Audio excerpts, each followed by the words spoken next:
No aclares que Fíjense oscurece, cómo serán los maestro. códigos, cómo será la ética. Además, ¿por qué no tengo más herramientas Nipex en el canal? ¿O por qué no me mandan más herramientas? Porque no le gustará la manera que hago las revisiones. Simplemente por eso. O porque ellos buscaban, ¿sí?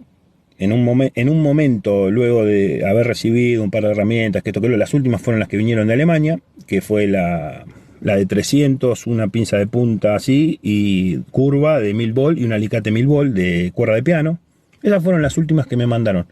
Y ahí me dijeron, mira, necesitamos que generes contenido usando las herramientas, haciendo una instalación eléctrica, que esto, que el otro. Eso es lo que estamos buscando. A lo que yo le respondí que el canal no era para eso.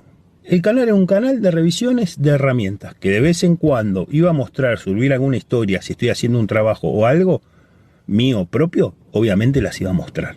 Pero que de la otra manera no, y si no, que no me las mandasen. Sin embargo, lo hago igual. Inafor nunca me dio nada y sin embargo lo hago igual. Chinelog nunca me dio nada, lo único que me dio fue una gorrita y sin embargo lo hago igual. Klein lo mismo. Greenlee lo mismo, salvo alguna que otra herramienta, pero al principio la jatillé todo yo.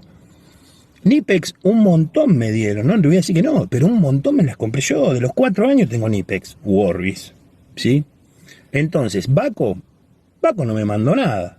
Lo único que fue Irimo, un set destornillador y otra cosa más. Después, todo en mi bolsillo, Baco. O las otras que colecciono, las francesas que compro, todo en mi bolsillo.